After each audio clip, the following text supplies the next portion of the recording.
I just love people's reactions when you scare them. And I come through the meat market, zombie cafe, through the bathroom, into the clown room. It's just funny, entertaining.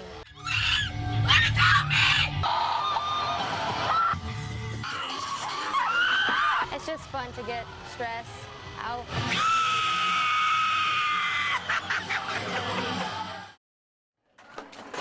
Jennifer Serrano's family-owned diner has been a mainstay here on Nassau Boulevard since the 1980s. How was that? But lately, some of those customers have been noticeably absent. She estimates it's 30% of her sales lost. We've seen a dramatic drop. Serrano says the Nassau Boulevard roadway project is to blame. FDOT is working to repair and repave the 2-mile stretch from US 1 to right at the Melbourne International Airport, a corridor nearly 20,000 drivers use daily. The construction now shifts to repave the 2 lanes on her restaurant side of the road, the eastbound portion. So we don't even know if that's going to affect us even more so. Although all public access will be in place for area businesses on the road. Customers like Ed Dowdle hope people practice patience in the area. Here, where you have to take a left-hand turn, it's causing a traffic buildup, traffic tie-up and stuff like that. But hey, you've got to put up with it. They got to pave the road. Serrano says it's her lunchtime rush that's taken the biggest hit. Nearby Harris Corporation and Northrop Grumman employees who normally fill these booths aren't wanting to deal with the congestion, she says. You know, they're on a strict time frame, so being on lunch, lunch break. And with work expected to last into the fall, she just hopes they don't forget they're there. In Melbourne, Greg Pallone, News 13. There's many people in Brevard County that don't know that the Cape Canaveral Lighthouse is here. That's mainly due to where it's located. This historic lighthouse is right smack dab in the middle of federal restricted property, the Cape Canaveral Air Force Station, owned and maintained by the 45th Space Wing. Only until recently are public tours being offered. 2 lighthouses date back to the mid-1800s. This one is still standing, built because of the limited light distance of the first. This is not the original location of the lighthouse. In the early 1890s, due to the threat of beach erosion, it was moved 1.5 miles inland to its present location.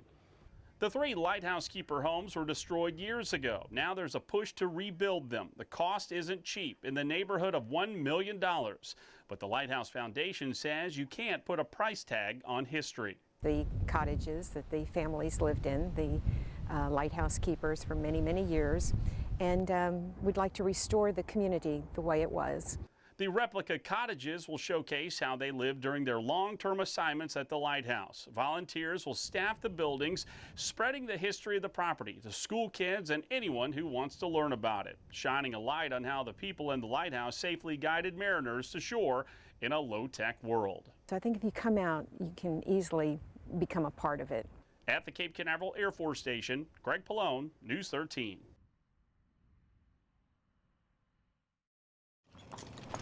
The remains of the first 12 veterans is brought to the gravesite, the first of many whose place of honor is the nation's newest national cemetery. Of 12 heroes who will be laid to rest here. One by one, each urn is brought to the appropriate spot by an active duty service member. Ensignman 3rd Class Kenneth Howard. The names of the men are read, including Coast Guard member Kenneth Howard, who passed away just months after his wife died back in 2013. The Merritt Island resident served during Pearl Harbor. His daughter and son-in-law were here today to honor him for his service and sacrifice. It's very important because that's my daddy. I mean, there was 14 of us and I was the baby, so this is an honor. It is a great honor. Great honor to the man that I knew as my father-in-law. Cape Canaveral National Cemetery is 318 acres. Some 163,000 veterans within a 75-minute drive can be buried here over the next century. To be able to put him where he would have a home. His home that is now so close to theirs.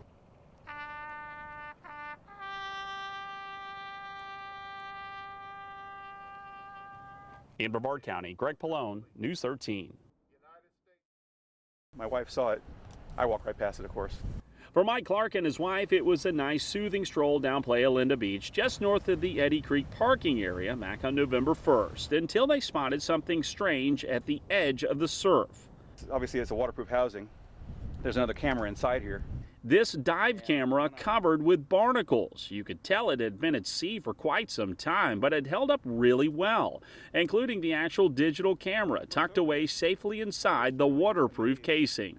Turned it on, battery still worked, SD card works, and look at the pictures on it. Mike is an engineer, so by his nature went to work to figure out where it came from. You know, we're puzzle solvers, that's what we do. The Sea Life camera was an older model from the early 2000s with no GPS system. Mike got in touch with the camera manufacturer hoping to use its serial number, but he was told they didn't keep records that far back. But our sleuth wasn't going to give up that easy. He downloaded the photographs of the family with 2 small children on a diving vacation. It had the name of the boat in the background of the dive that this family was on. An internet search led him to a dive company called Dive Tech in the Grand Cayman Islands. They verified it was their boat and have been checking their records to try and find the original owner. Our engineer did the math, and it turns out this tough little camera traveled some 1,300 miles over a 16-month period through 2 hurricane seasons before washing up on this section of Brevard Beach. Now the goal is to reunite the family with their precious memories. If it had been me, I sure would like the photographs back. Trying to solve the mystery of a well-traveled, tough little camera. In Titusville, Greg Pallone, News 13.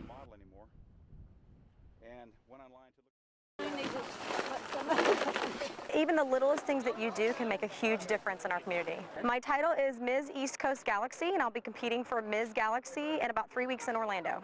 Can I get right through here, you guys? So we've been out here actually for the past couple weeks prepping the site and getting it ready to install large native plant beds right along the shoreline of the lagoon. These are going to help to act as a filter, capturing any runoff that's leaving the property and removing nutrients and any contaminants that are in the water. So we're trying to fill the cracks in so that nothing gets washed away. And I think it shows that people are finally starting to get it, that we need to protect our water resources, and some of the best ways of protecting water is protecting the land around the water. So it's a great way for me to merge what I do in pageantry as well as giving back to our community. So it makes me feel really good.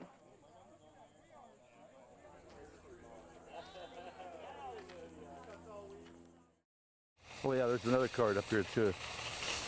If you spent any time at the Winn-Dixie at the corner of Singleton and Dairy in Titusville, it's a safe bet you've seen him. I can put that there. Sometimes I'll take it on into the store. James Vore and his bike are mainstays in the grocery store parking lot.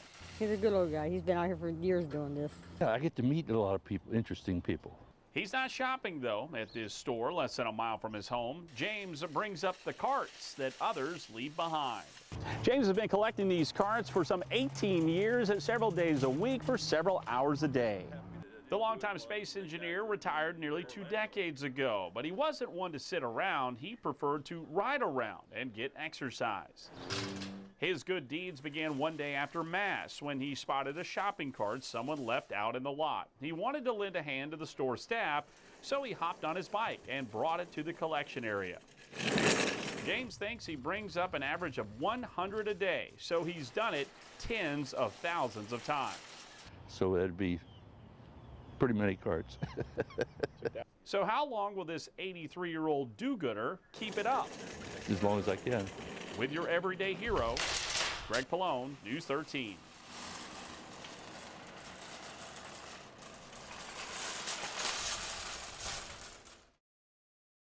Just off New Smyrna Beach, the renowned face still smiles. Bob really wanted everyone to be able to paint.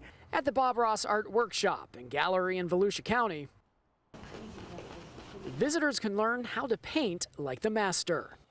Now then, let's have some fun. The late Bob Ross captivated and inspired. It's just so relaxing. I mean, we live in lives full of stress, and once you can focus on your work, everything else just dissipates. Orlando Cabrera, visiting from Delaware, scheduled her Florida vacation around the workshop. Following his passing in 1995, the Orlando native's legacy lives on, not only in the paint, but in the joy of painting. Let's build just a happy little cloud. He's just entertaining to watch. He draws people in. Meantime, workshops like this one. We're all doing the same technique, but everybody's painting will look different. Give folks the chance to learn something new in the same space in Volusia County where Ross worked. But he would come here and demo and meet people. You pull up your old easy chair and just relax with us. And I think I'm going to add a happy ray of light right there. Now, like Bob Ross said, this is your world, and you can create anything you want because there's no right or wrong. Because this is your world. When you're done, autograph your work and then put your brush down to admire the view. That's Florida on a Tankful. Maybe there's a happy little tree that lives right here. I'm Scott Feiss with greetings from New Smyrna Beach.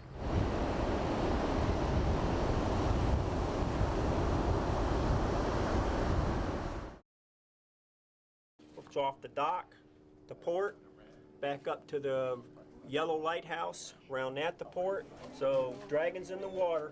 5, 4, 3, 2, 1. It's all luck and a little skill. But we have a lot of fun doing this. Always good to win a race. Feels like you've been reborn. We go right through rain, snow, sleet, everything. We enjoy sailing. That's the fun of it. I mean, come on, let's have some fun out here. That's what this is all about.